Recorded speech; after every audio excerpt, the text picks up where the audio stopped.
Bom dia a todos e obrigado por aguardarem. Sejam muito bem-vindos à reunião pública com investidores e videoconferência e divulgação dos resultados do terceiro trimestre de 2024 da Taesa. Destaco aqueles que precisarem de tradução simultânea. Temos essa ferramenta disponível na plataforma. Para isso, basta clicar no botão Interpretation, através do ícone do globo na parte inferior da tela e escolher o seu idioma de preferência, português ou inglês. Para aqueles ouvindo a videoconferência em inglês, há a opção de mutar o áudio original em português, clicando em Mute Original Audio. Informamos que esta videoconferência está sendo gravada e será disponibilizada no site de RI da companhia, onde se encontra disponível o material completo da divulgação de resultados. É possível fazer o download da apresentação em inglês, também no ícone de chat. Os participantes não poderão habilitar seus microfones durante todo o evento. Para fazer perguntas, clique no ícone Q&A na parte inferior de sua tela e escreva sua pergunta que entrará na fila. Ressaltamos que as perguntas podem ser enviadas durante a apresentação e serão lidas ao vivo pelo gerente executivo de RI, Cristiano Grangeiro, e pela especialista de RI, Juliana Castelli, e respondida em seguida pela diretoria durante a sessão de Q&A.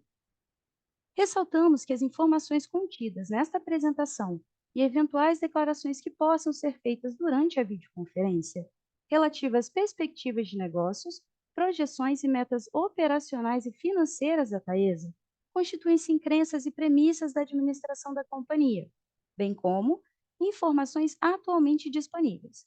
Considerações futuras não são garantias de desempenho. Elas envolvem riscos, incertezas e premissas, pois se refere a eventos futuros e, portanto, depende de circunstâncias que podem ou não ocorrer. Investidores devem compreender que condições econômicas gerais, condições de mercado e outros fatores operacionais podem afetar o desempenho futuro da Taesa e conduzir a resultados que diferem materialmente daqueles expressos sem tais considerações futuras. Agora, passarei a palavra ao Cristiano Grangeiro para iniciar a apresentação.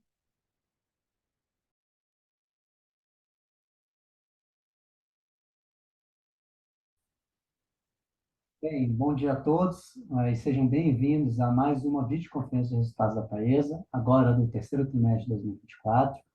Durante nossa apresentação, vocês poderão fazer suas perguntas através do botão de Q&A da plataforma. Ao fim da apresentação, nós abriremos a sessão de perguntas e respostas e os diretores aqui presentes poderão esclarecer todas as suas dúvidas. Tenha uma boa videoconferência. Indo agora para o slide número 3, é sempre importante reforçar os nossos norteadores estratégicos. Nossa missão, conectar o Brasil com energia segura e confiável. Nossa visão, que é ser a transmissora de energia elétrica de maior valor para a sociedade. E nossos 4 valores fundamentais: cuidamos genuinamente das pessoas, agimos com integridade, construindo relações de confiança, buscamos a excelência em tudo que fazemos, e a Taesa somos nós. Bem, começando pelo slide 4, apresentamos a nossa pauta recorrente da sustentabilidade. Destacamos algumas das ações que têm sido realizadas aqui na Taesa. Em primeiro lugar, vamos abordar nossas campanhas socioambientais. No início de cada ano, nossos eletricistas realizam uma inspeção minuciosa em nossas linhas de transmissão, identificando e documentando áreas consideradas críticas. Este ano, mapeamos 474 pontos críticos que exigem nossa atenção, como, por exemplo, atividades agrícolas e pecuárias que ocorrem dentro ou próximo das faixas de servidão, áreas com risco de queimadas e incêndios, além de regiões com possíveis ameaças de vandalismo ou sabotagem. Também monitoramos locais com registro de poluição que podem comprometer o isolamento das linhas de transmissão ou acelerar o processo de corrosão dos ativos. E, por fim, áreas onde há uma proximidade significativa de povoados em relação aos limites das linhas, o que requer cuidados redobrados para garantir a segurança de todos. Esses pontos são essenciais para direcionarmos nossas ações preventivas e nossos esforços de conscientização, mantendo a segurança e a integridade dos ativos e das comunidades no entorno. Em 96% dessas áreas, realizamos diversas campanhas voltadas para a conscientização ambiental, com o propósito de engajar todos os envolvidos, direto ou indiretamente, com os ativos da Taesa. O objetivo é inspirar uma mentalidade de responsabilidade ambiental, incentivando a busca constante por soluções e melhorias. Entre os temas abordados por nossos técnicos estão a importância da segurança para evitar incidentes de vandalismo, a prática correta do descarte de resíduos sólidos, cuidados essenciais para a convivência segura próxima às linhas de transmissão, além de orientações gerais sobre preservação e conscientização ambiental. Essas campanhas são fundamentais para desenvolver uma cultura de sustentabilidade e segurança nas comunidades e no entorno das nossas operações. Em segundo lugar, destacamos nossos esforços em capacitação, administrando cursos e treinamentos voltados para essas comunidades. Um exemplo foi o treinamento de combate a princípios de incêndios florestais realizado na Fazenda Santa Clara, na região centro-sul do Piauí. Essa capacitação, voltada aos moradores locais, contribui para a proteção de lavouras, apiários e criação de gado, além de reduzir os impactos ambientais associados a queimadas e diminuir o risco de desligamentos na nossa linha de transmissão. Ao final desse treinamento, conseguimos formar 20 brigadistas voluntários que estarão na linha de frente, protegendo e preservando o meio ambiente e as comunidades locais. Compartilho também o sucesso do nosso projeto Taesa Educa, realizado em Ananaí, em parceria com a EPC Estelastre e a Leve Educação. Essa iniciativa resultou na entrega de mais de 1.000 certificados para cerca de 720 pessoas, promovendo capacitação e crescimento profissional aos moradores da região. Em função do sucesso do projeto, novos cursos serão oferecidos para a região de linha de transmissão de Tangará, no estado do Maranhão. No que se refere às ações de reflorestamento e manutenção de viveiros, temos atualmente cerca de 165 hectares em processo de reflorestamento em áreas das concessões AT, ETO, Janaúba, Mariana e Saíra. Já concluímos mais de 10 hectares na AT e ETO com plantas nativas da região dentro dos biomas da Mata Atlântica. Implantamos diversos viveiros que apoiam diretamente nosso esforço de reflorestamento e preservação ambiental. Alguns são próprios, como é o caso de Assis, em São Paulo, e Araguaína, em Tocantins, e outros desenvolvidos em parcerias, como, por exemplo, em João Pessoa, na Paraíba, e Santa Maria, no Rio Grande do Sul. Com essa iniciativa, conseguimos produzir, apenas nos viveiros próprios, mais de 6.500 mudas de espécies por ciclo. Essas mudas incluem espécies nativas de diferentes biomas brasileiros, como a Mata Atlântica, o Cerrado, a Caatinga e a Floresta Amazônica. Inclusive, disponibilizamos essas mudas para a população local, incentivando o plantio e a conscientização sobre a importância da preservação. Essas ações reafirmam nosso compromisso com a restauração, preservação, educação e recuperação ambiental, promovendo um ecossistema mais equilibrado e fortalecendo nosso relacionamento com as comunidades locais. Agora, falando dos resultados do terceiro trimestre de 2024, apresentamos os principais destaques do período no slide número 5. O primeiro deles, quando olhamos em bases recorrentes, a receita líquida regulatória aumentou 3,4% e os custos de despesas regulatórias reduziram 5,1% ano contra ano. Consequentemente, excluindo esses efeitos não recorrentes, o EBITDA regulatório ajustado cresceu 5,3% na mesma comparação. Quando olhamos no acumulado de 9 meses, o lucro líquido regulatório registrou um crescimento de 2,2%, totalizando R$ 790,8 milhões. É bom lembrar que, neste trimestre, o resultado foi afetado pelo reposicionamento da RAP relativa à RTP, quer dizer, a revisão tarifária periódica, que foi publicada em julho passado. O fluxo de caixa também foi impactado temporariamente por parcela de ajuste de mais ou menos R$ 35 milhões, que ocorrerá nos próximos 5 ciclos tarifários. Nós mencionamos isso na última divulgação de resultados.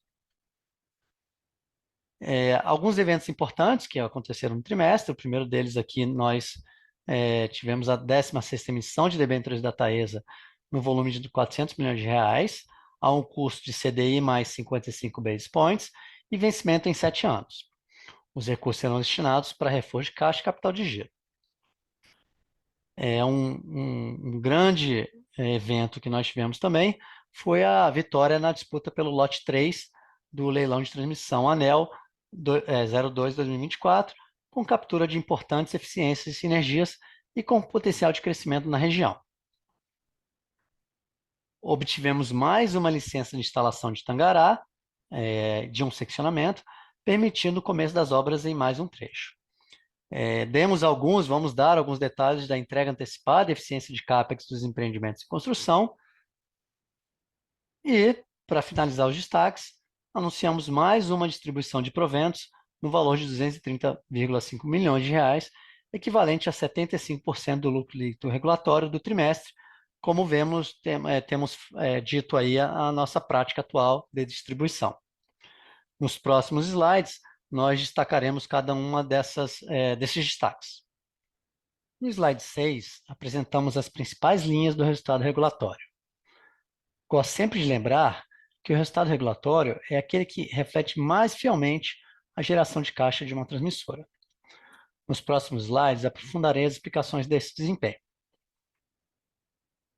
A receita líquida regulatória teve uma queda de 1% ano contra ano, chegando no trimestre a 592,5 milhões de reais. No acumulado de 9 meses, o desempenho foi de 3,5% de queda, fechando em quase 1,8 bilhão de reais nos 9 meses de 2024. Entraremos em mais detalhes nos próximos slides, mas já antecipo aqui que nós tivemos alguns efeitos não recorrentes que prejudicaram a comparação, e eu vou destacar mais à frente. O EBITDA ele teve um desempenho de menos 1,2% no trimestre, chegando a 487,6%, e a margem de EBITDA saindo de 82,5% para 82,3%. No acumulado de 9 meses, o desempenho foi de menos 0,5%, chegando a 1,45 bilhão de reais, e uma margem saindo de 84,6% para 82,9%. Aqui nós tivemos também alguns eventos não recorrentes, e nos slides seguintes nós destacaremos e mostraremos em bases recorrentes essa comparação para dar uma visão melhor de como o EBITDA se comportou. Destaco aqui que os custos ficaram sob controle, mesmo com a pressão inflacionária do período. Em termos de desempenho operacional, a companhia continua mantendo um nível bastante elevado, com 99,5% de disponibilidade, e em termos de parcela variável, a companhia fechou os 9 meses do ano com 1,66% de PV sobre a RAP, comparado a um valor próximo de zero nos 9 meses do ano passado. Acho que vale destacar aqui, como nós falamos nos trimestres anteriores, que o ano passado nós tivemos algumas reversões importantes, tanto no caso de sabotagem da Novatrans, quanto da suspensão de cobrança de PV na AT por liminar, que isso totalizaram em torno de 28 milhões de reais. E este ano, inclusive, nós tivemos um evento atípico na concessão de Janaúba, no primeiro trimestre de 2024, que afetou o evento quer dizer, o acumulado desses 9 meses, no valor de 13 milhões de reais. Quando nós olhamos especificamente a PV do trimestre deste ano, ficou bem em linha e o número foi de 0,9% da RAP do período. E quanto ao lucro líquido regulatório, nós tivemos desempenho do trimestre de queda de 5,9%, chegando a 307,3 milhões de reais no trimestre, e um aumento no acumulado de 9 meses de 2,2%, com um lucro acumulado de quase 791 milhões de reais. E, de novo, vamos falar um pouquinho mais à frente dos próximos slides, o que explicam esses desempenhos. Agora, no slide 7, entramos mais a fundo nos efeitos que afetaram o lucro líquido regulatório, tanto no trimestre quanto no acumulado do ano. O lucro líquido regulatório apresentou, no 3T24, uma redução de quase 6% ano contra ano, totalizando 3,7 milhões de reais, como falamos no slide anterior. Os principais efeitos foram: no resultado financeiro, uma piora de 30 milhões, explicado basicamente pelo maior IPCA observado entre os períodos comparados, cujo efeito foi acentuado pela conciliação entre o índice estimado e realizado, que é contabilizado mensalmente na linha de variação monetária, associado a um menor volume de caixa médio. No imposto de renda e contribuição social, nós tivemos também um impacto negativo, apesar de um resultado muito positivo no trimestre, com uma alíquota efetiva de menos de 5%, mas a comparação mostrou um aumento de 14,4 milhões de reais nessa linha, resultado do benefício de uma dedução maior de juros sobre capital próprio no ano passado. Esses efeitos foram compensados em parte pelo crescimento de quase 23 milhões de reais na equivalência patrimonial, em função do reajuste inflacionário do IPCA do novo ciclo da RAP 24-25 e da renovação do benefício fiscal Sudana e AAT, na TBE, com efeitos retroativos da data da nossa solicitação, lá no início desse ano. E o terceiro evento aqui é a entrada de operação total de Ivaí na virada do ano. Falando em EBITDA, a queda de 6 milhões de reais se deve majoritariamente por efeitos não recorrentes, que destacaremos no próximo slide. Mas antes, destacamos o desempenho positivo de 2,2% do lucro regulatório por mais de 9 meses, que nós falamos, né, chegando a quase 791 milhões de reais. E os grandes eventos aqui foram o crescimento também da equivalência patrimonial, explicada basicamente pelos mesmos motivos que falei mais acima, e uma importante melhora no imposto de renda e contribuição social de 71,1 milhões de reais, em função da combinação e do maior aproveitamento de diversos benefícios fiscais pela Taesa, além do impacto positivo das 4 incorporações que nós fizemos entre final do ano passado e abril deste ano. Aqui, novamente, assim como falamos acima, tivemos no EBITDA uma série de eventos não recorrentes que explicam praticamente todo o efeito negativo de quase 84 milhões de reais no comparativo. Vamos agora ao próximo slide, número 8, para entrar nesses detalhes. Observando as principais linhas do EBITDA, começamos pela variação negativa da RAP. Aqui a comparação foi afetada pelo reconhecimento não recorrente de receita complementar relativa a encargos de uso do sistema de transmissão, WEUST, por rescisão de custe, pelo ONS ocorrido no 3T23, quer dizer, no ano passado. Este efeito foi compensado em parte pelo reajuste inflacionário da RAP nos contratos de categoria 3 para o ciclo 2024-2025, com IPCA acumulado de 3,9%, e cujo impacto foi de mais de 9 milhões de reais no período. O outro impacto mais relevante foi na linha da parcela variável. Aqui temos uma redução quanto ao ano passado, em função de 3 eventos de maior impacto nas concessões ETO, Nova Trans e Santana, ocorridos no 3T23, que somam 10,2 milhões de reais.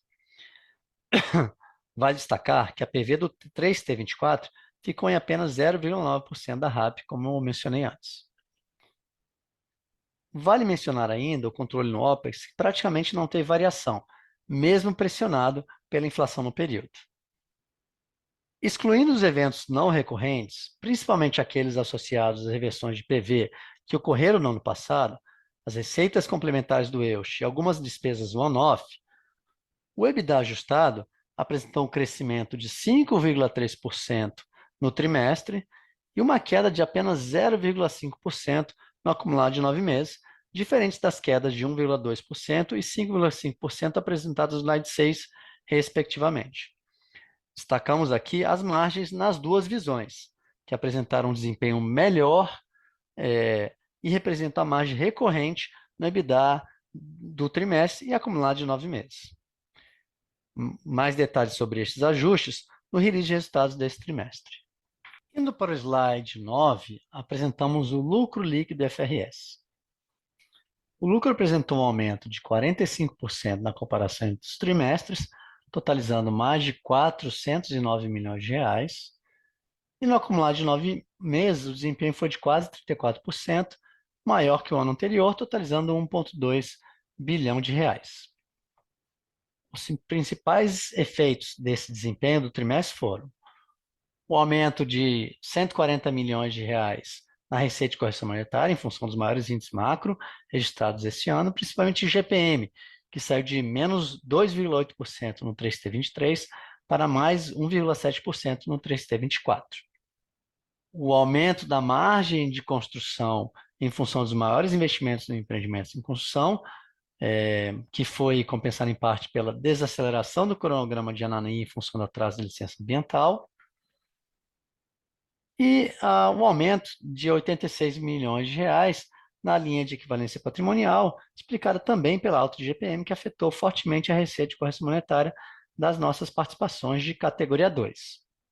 Esses eventos foram compensados em parte pelo aumento do imposto de renda, em função de crédito registrado no 3T23, e dos eventos de maior despesa financeira líquida e da receita complementar do EUST, que foi não recorrente, né, no 3T23, que também afetaram o resultado do resultado societário. No slide 10, destacamos a vitória do lote 3 no último leilão da ANEEL ocorrido ao final de setembro. Batizamos a concessão de juro à transmissora. O empreendimento envolve a construção de uma subestação e um seccionamento. O lote 3 está localizado no centro do estado de São Paulo, próximo a duas das nossas concessões, a AT e a TO, e conseguimos, portanto, eficiências operacionais muito significativas. Em outras palavras, a marginalidade desse ativo é superior a 90%. O lote tem um grande potencial de crescimento, onde há capacidade de aumentar o volume de investimentos via reforço. Apesar de ser um ativo de menor porte, a Taesa vê o lote 3 como uma concessão estratégica, localizada em um centro de alto consumo e com previsão de crescimento na demanda de energia no país. Esperamos uma eficiência de CAPEX significativa, superior a 25% em relação ao CAPEX ANEEL, como consequência de parcerias firmadas com fornecedores estratégicos e soluções técnicas adotadas, reflexo da nossa reputação junto ao mercado de EPCs e fornecedores de equipamentos, dada, obviamente, a relevância e o sucesso do nosso portfólio de empreendimentos concluídos nos últimos anos. Inclusive, mais de 50% do CAPEX a ser desembolsado ocorrerá no último ano da obra. Em termos de antecipação, consideramos 6 meses, que é o limite do edital. O lote arrematado apresenta aspectos construtivos muito semelhantes aos empreendimentos de Tangará e Santana, que nos dá um diferencial de conhecimento, planejamento e extração de valor no projeto. É importante dizer ainda que a Taesa tem um custo de capital competitivo, com uma estratégia de excelência de colocação inferior à média do mercado. Pelas nossas condições de financiamento e eficiência tributária de alocação de capital no grupo, conseguimos apresentar uma estrutura de capital otimizada, capaz de extrair mais valor do lote 3. Por fim, vale lembrar que a concessão roda em regime de lucro presumido.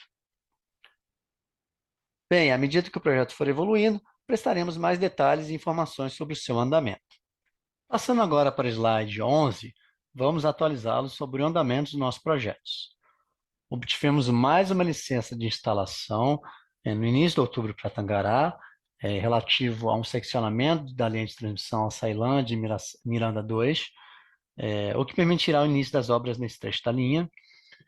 Bem, Pitiguari, Tangará e Saíra evoluindo dentro do esperado e com uma expectativa de antecipação de mais de 2 anos do prazo ANEEL. Então, temos aí uns dados importantes, estamos passando para o mercado, de uma antecipação de mais de 2 anos nesses 3 projetos.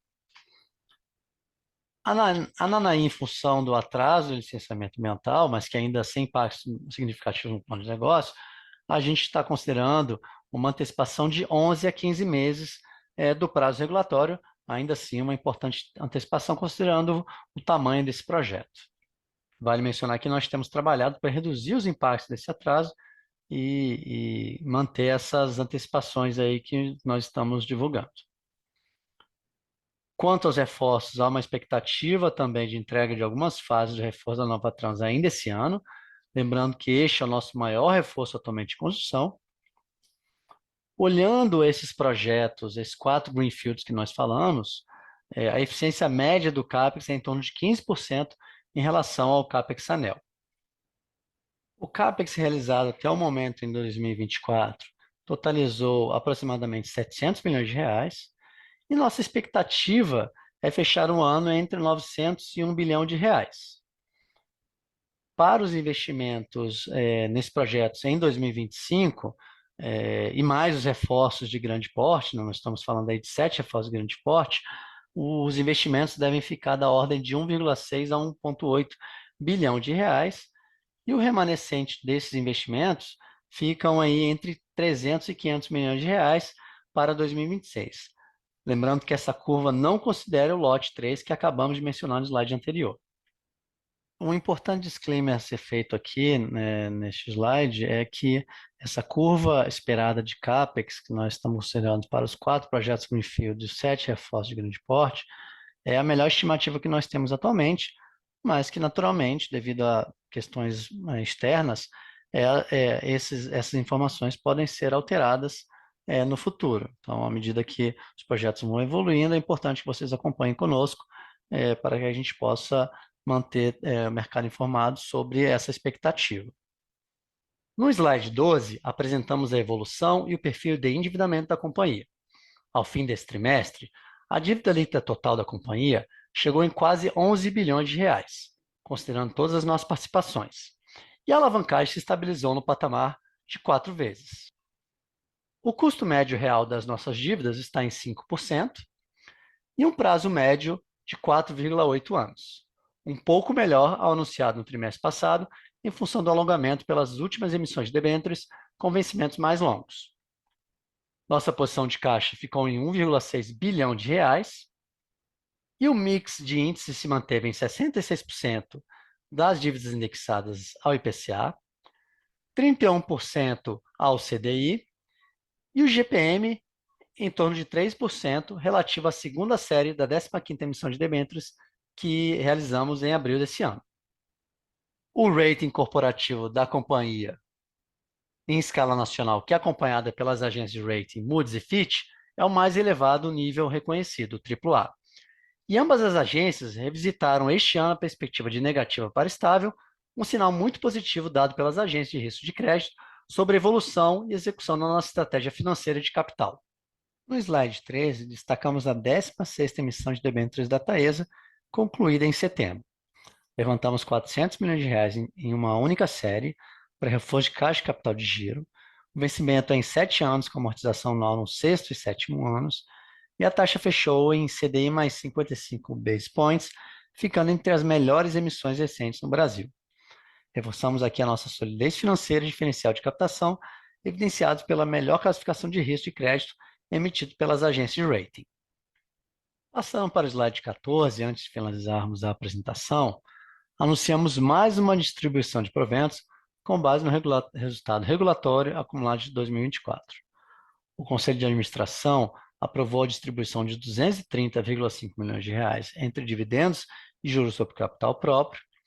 Essa distribuição equivale a 67 centavos por unit da Taesa, com a data base de 11 de novembro de 2024 e o pagamento para 29 de janeiro de 2025. A fim de facilitar o entendimento do pagamento da base regulatória, apresentamos o gráfico ao lado direito. O lucro líquido regulatório de 9 meses totalizou 790,8 milhões de reais. Voltando com o ajuste da RAP relativo à revisão tarifária periódica, que foi divulgado logo no trimestre passado, de 7,3 milhões, o lucro ajustado ficou em 798,2 milhões de reais nos 9 meses.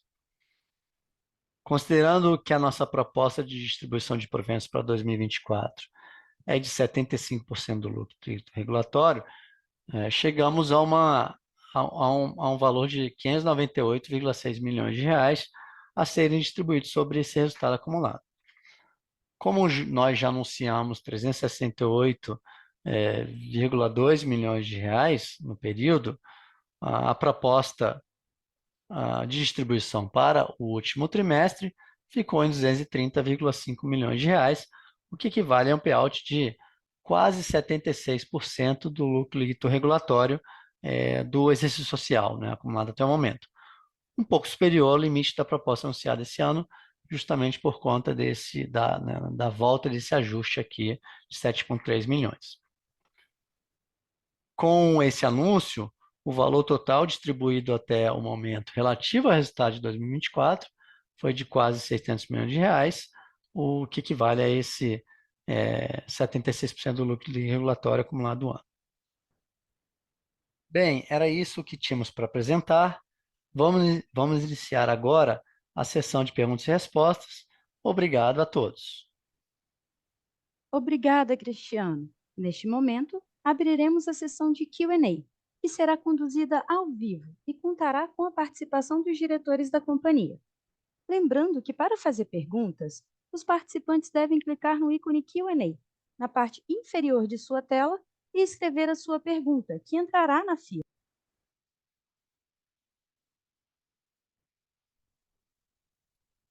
Bem, bom dia a todos. Agradeço aí a participação de todos os interessados. Temos aí 400 pessoas participando conosco nessa videoconferência do terceiro trimestre. Estão aqui conosco, além do time de RI, né, eu e Juliana, o Rinaldo Peck, o nosso diretor-presidente e CFO interino, Luiz Alves, nosso diretor técnico e atualmente interino como diretor de implantação, e Fábio Fernandes, nosso diretor de negócios e gestão de participações. Antes de começar aqui, a gente já recebeu algumas perguntas, mas antes de começar, vou passar a palavra ao PEC para fazer algumas mensagens iniciais. PEC, passo aí para você. Obrigado, Cristiano. Obrigado a todos pelo interesse na participação. Obrigado ao pessoal Taesa, que fez com que esse resultado pudesse ser comunicado, e a gente tem boas informações aqui para passar para o público. Então, tem bastante gente que trabalhou para isso. Chegamos num momento importante de fazer essa divulgação e ter esse contato com o mercado, que é sempre importante. Eu queria começar os comentários falando, né, um ponto que é importante para nós, que foi essa participação no leilão 0224, quando nós tivemos o lote 3, né, arrematado por nós, que é um lote super importante, já foi destacado com uma possibilidade de reforços futuros. Então, isso tem muito a ver com a nossa estratégia, né, de manter crescimento e analisar oportunidades de crescimento para a companhia. Então, foi algo que foi bastante estudado, que nós tivemos aqui um trabalho de muitas áreas da companhia, parcerias com fornecedores, para a gente conseguir trazer algo mostrando, né, a disposição da companhia. É um lote pequeno, mas é um lote que tem bastante sentido e tem muito a ver com a execução desse planejamento estratégico nosso. Em termos de performance, um resultado do trimestre, quando nós olhamos, né, o resultado recorrente, ou seja, aquele que a gente projeta a companhia para frente, também muito consistente, né, com boas entregas aí que a gente teve. Eu destacaria a questão relacionada com a performance de custo, né, abaixo da inflação, com bastante rigor que a gente tem tocado esse tema, que é super importante para, né, nós termos uma Taesa cada vez mais eficiente, né, que esse é um compromisso nosso, e a gente está conseguindo dar demonstrações aí através desse controle de custo que a gente está exercendo. Não posso deixar de falar dos investimentos do período, né, que também são bastante significativos, quase 700 milhões aí em 24, lembrando que o ano passado foi o ano de maior investimento da história da companhia. Temos uma perspectiva de investimentos de CAPEX de 1 bilhão dentro desse ano. Lembrando que isso também está dentro do nosso planejamento estratégico, que alia, né, nossa remuneração do acionista com o crescimento. Temos previstos entrada de projetos aí para os próximos meses, que vão adicionar a nossa receita, como já a gente passou a dar um pouco mais de informação também no nosso release de resultados. E com relação destacaria também o pagamento de proventos de quase 1 bilhão de reais, né, no ano, sendo 230 milhões que a gente tem como pagamento previsto para o próximo ano de janeiro, com base a esse resultado do terceiro trimestre que foi deliberado, representando um payout aí um pouco superior a 75%, como foi falado. Acho que tudo isso numa companhia que está olhando muito, né, para essa questão de eficiência, com uma geração de caixa bastante robusta, com novas receitas vindo aí. Então, acho que a perspectiva é bastante boa que nós temos. Dentro da diretoria, eu também gostaria de destacar que nós temos já um diretor para a área de implantação já contratado, que vai começar no próximo mês de novembro, para tocar esse programa de obras, enquanto o Luiz se dedica mais à questão da área técnica, né, que ele passou a ser já o diretor técnico formalmente e vai passar a ter dedicação exclusiva. Gostaria de destacar também o nosso release, né, que a gente procurou trazer algumas outras informações, limpar alguma coisa, trazer mais objetividade em algumas informações, destacando, né, a expectativa de projetos que a gente tem com relação a quando que a gente deve ter novas receitas. A gente está melhorando essa parte. Um outro dado importante é com relação ao valor residual, né, dos ativos das concessões, que também é algo que a gente quer mais e mais, à medida que a gente for tendo visibilidade sobre isso, é um valor importante para a companhia, né, que pode representar bastante dentro do fluxo de caixa da companhia nos anos futuros.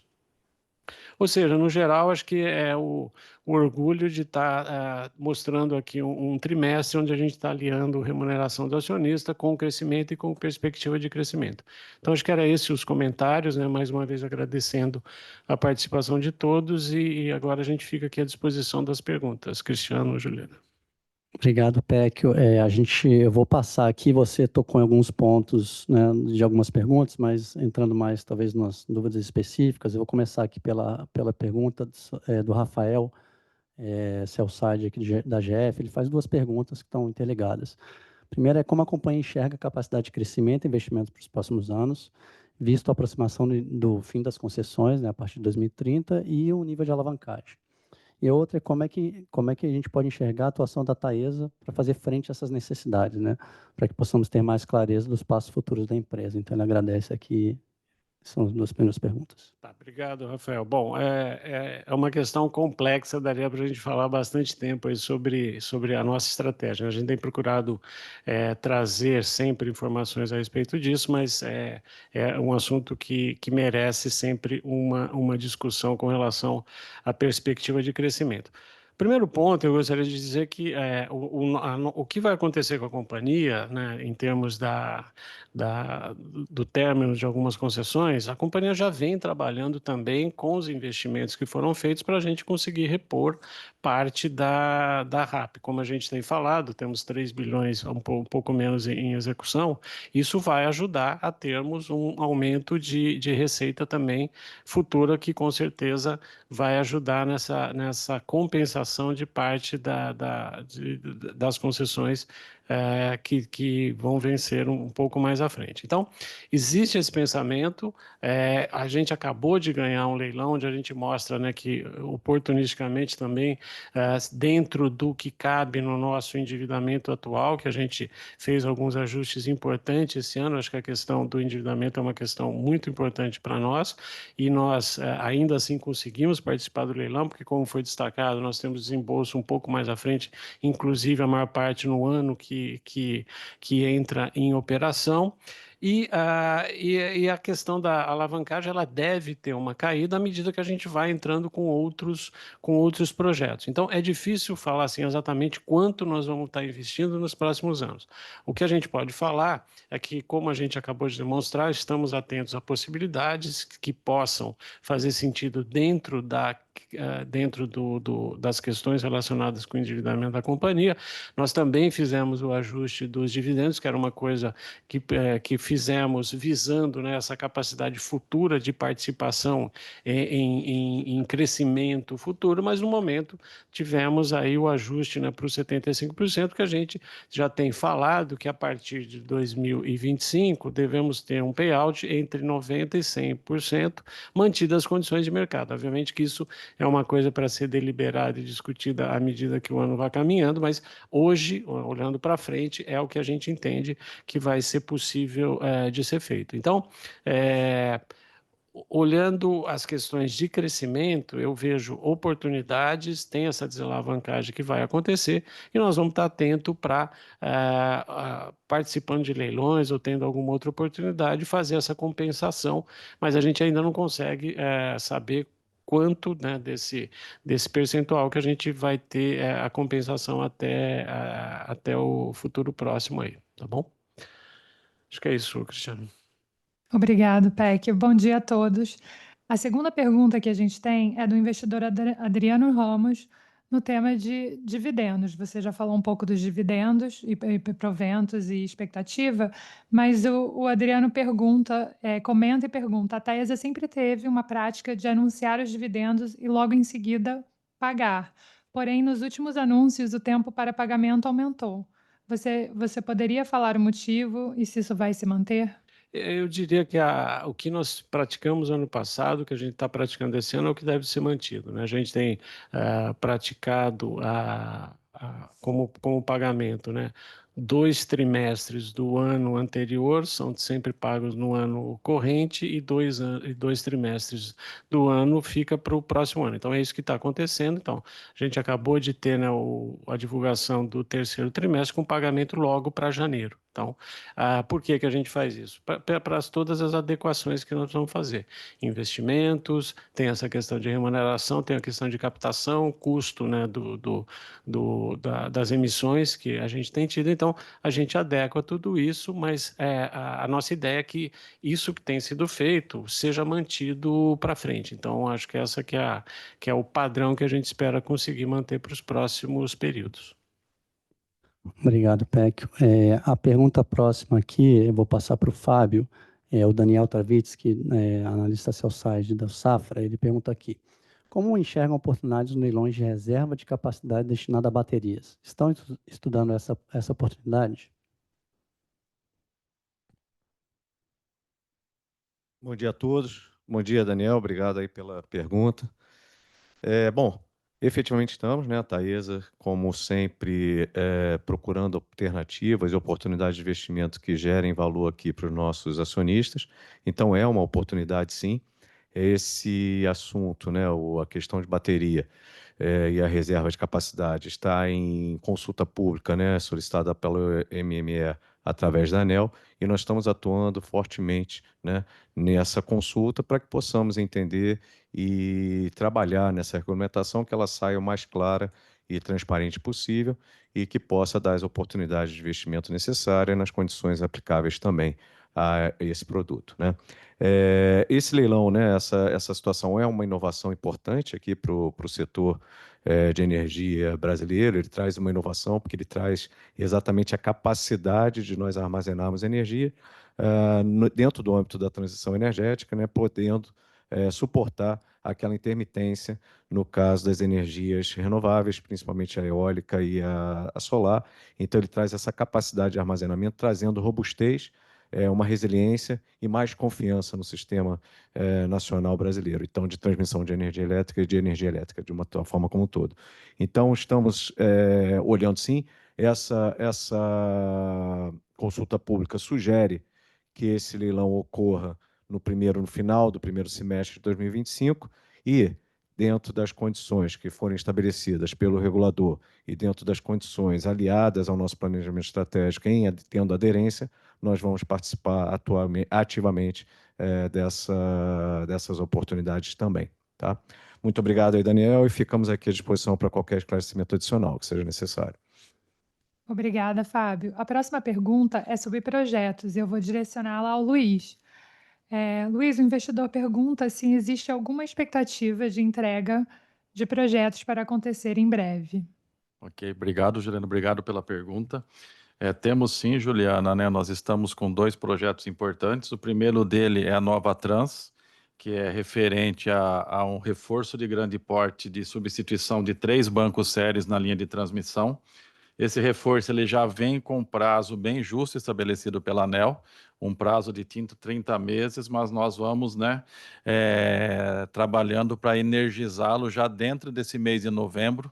Então, entre novembro e dezembro, nós já teremos 65% do projeto energizado, somente dependendo de condições sistêmicas de liberação para energização junto ao ONS.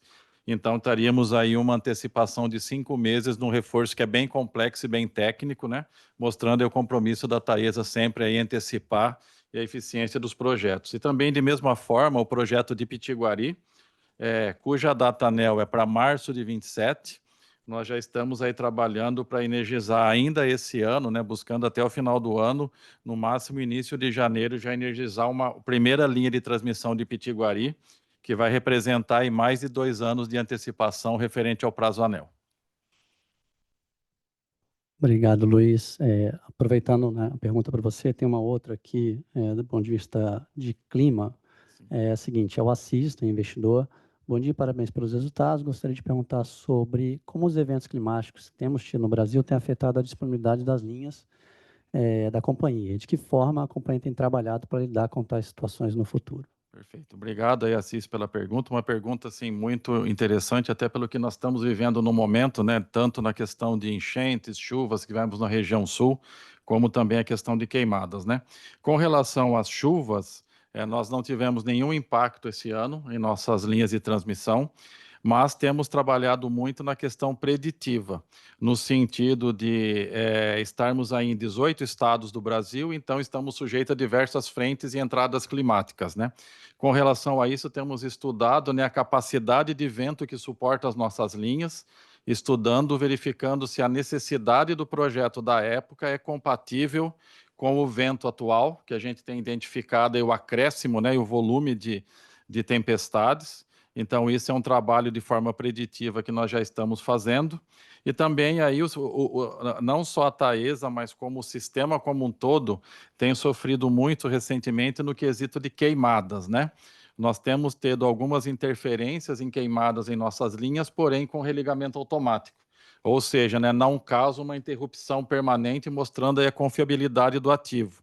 De forma preventiva, temos atuado, nós temos um monitoramento, tanto de chuvas, né, quanto de queimadas dentro do nosso centro de operação, que é próprio. Então, eu consigo já detectar, né, eventos climáticos que estão chegando próximo às nossas concessões, como também a questão de queimadas em regiões próximas, né? De posse disso, nós conseguimos já deixar equipes pré-estabelecidas para o atendimento de qualquer tipo de emergência e também, né, preparar o nosso centro de operação para um possível restabelecimento. Mas, como disse, no quesito queimadas, nós tivemos desligamentos que foram momentâneos, sendo restabelecido de imediato, não impactando nenhuma parcela variável para a companhia. E também temos utilizado, né, modelos preditivos de inteligência artificial para direcionar o nosso recurso de roçada dentro da nossa faixa de servisão para minimizar esses impactos aí de queimada ao longo dos anos, tá? Obrigada, Luiz. A próxima pergunta é do investidor Carlos Eduardo Reis e eu vou direcioná-la ao PEC. PEC, ele pergunta se nós temos alguma informação sobre o vencimento das concessões e alguma previsão de renovação. Bom, obrigado pela pergunta, Carlos. A questão da renovação é uma questão que está sendo discutida pelas empresas, né, junto aos órgãos setoriais, fóruns diversos. Logicamente que nós somos muito atentos a isso, né, e uma das questões que está se colocando é as opções que se tem para o final da concessão, renovação, relicitação, e a gente tem discutido e a gente tem colocado um ponto que qualquer que seja a decisão que seja tomada, tem que ter um fundamento do porquê, né? Porque um é melhor que o outro. Então a gente vê possibilidades, ganhos e perdas em qualquer um dos dois formatos a serem adotados, e a gente tem certeza que nós vamos conseguir ter uma discussão, né, bastante madura com relação ao que deve ser levado em conta para se tomar essa decisão. Existe decreto já prevendo questões, né, que a gente pode entender relacionada com relicitação, mas a gente tem questionado um pouco como que isso se fundamenta em termos de vantagens tanto para as companhias, ou melhor, primeiro para o sistema como um todo, para as companhias e para o consumidor de uma forma geral. Então, esse é um tema que eu acho que ainda nós vamos ter bastante evolução. Eu diria que o ano que vem, o próximo ano é um ano bastante importante para a evolução desse tema, mas, como eu disse, temos tido discussões, participado de fóruns para a gente colocar a opinião que a gente entende das vantagens, do nosso ponto de vista, de se fazer uma extensão aí das concessões, mas, obviamente, tudo dentro de uma discussão que ainda está, que vai acontecer nos próximos meses. Estaremos bastante atentos aí para defender os interesses da companhia e também preservando o melhor que possa ser, na nossa opinião, para o sistema interligado nacional como um todo. Obrigado, PEC. Uma outra aqui para você, vem do analista do João, seu site do Santander. Bom dia, pessoal. Obrigado por aceitar a pergunta. Poderiam falar da visão de vocês sobre a discussão do aumento da margem presumida para o IR, no lucro presumido para as transmissoras, e como isso deve impactar o resultado nos próximos trimestres? Bom, obrigado, João, pela pergunta. Bom, as questões relacionadas com tributos, né, no Brasil, elas sempre requerem muitas opiniões, né, de especialistas, né, de tributaristas, e também uma análise de longo prazo sobre qual medida que foi colocada no mercado, qual que é a validade, qual que é o fundamento legal. Então, eu diria que hoje nossos resultados refletem exatamente o que a companhia entende que é o correto do ponto de vista da legislação tributária. A eventual discussão, eventual orientação da Receita sobre uma questão relacionada com lucro presumido e qual que seria a faixa de tributação, eu acho que tem que ser acompanhada de análise com relação a essa questão, aplicação, momento, se tem essa fundamentação adequada.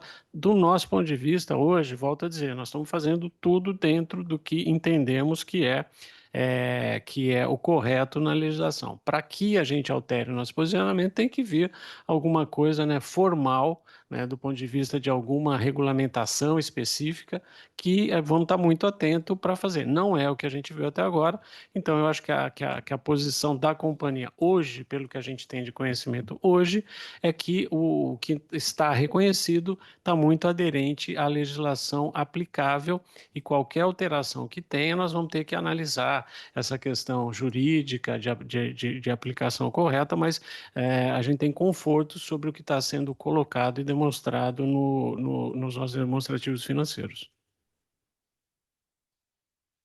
Obrigada, Pecchio. A próxima pergunta é para você. Temos duas perguntas sobre alavancagem. A primeira é: quais estratégias vocês estão utilizando para desalavancar, além da mudança da política de dividendos, e também como a gente pretende se desalavancar pagando com o payout que a gente tem pago no ano? Tá bom, boa pergunta, vamos lá. Eu gosto de falar que a gente tem, com base aos investimentos em curso que vão trazer receita, a gente tem quase que uma desalavancagem contratada, né? Considerando mantidas as condições normais aí de temperatura e pressão do nosso negócio, essa desalavancagem ela está contratada em função de que vou ter novas receitas que vão ajudar na geração de caixa da companhia e vão ajudar a gente ter uma desalavancagem ao longo do tempo. Como eu tenho falado, 2024, talvez 2025 são os níveis que a gente deve chegar muito próximo do que a gente está atualmente, e a partir daí, com a entrada em operação, a gente deve ter uma queda.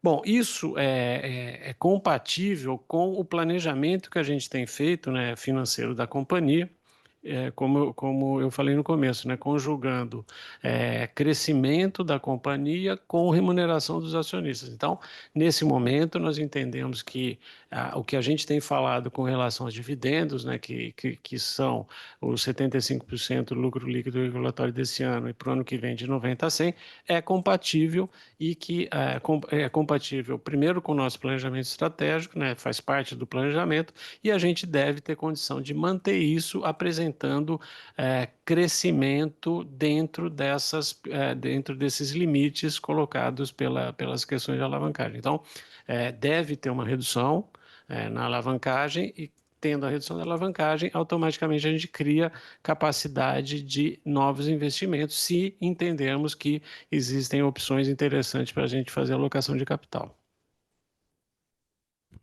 Excelente, Pecchio. Eu estava passando aqui pelas perguntas, algumas já respondidas, não vou repetir, outras aqui parabenizando pelos resultados. Estamos aqui no final, quase, né? Acho que foi tivemos uma apresentação bem direta aqui, as perguntas bem claras.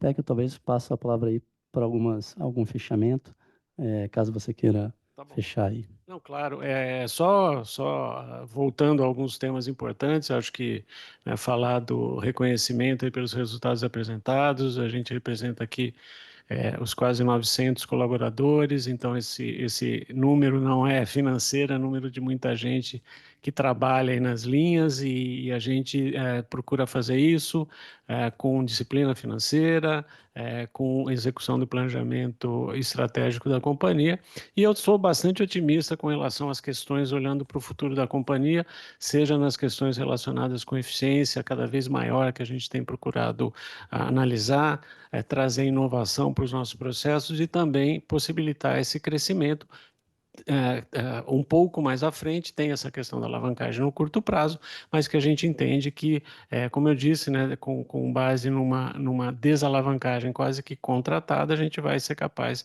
de ainda proporcionar crescimento com rentabilidade para os acionistas. Acho que é isso. Obrigado aí pela participação e interesse de todos.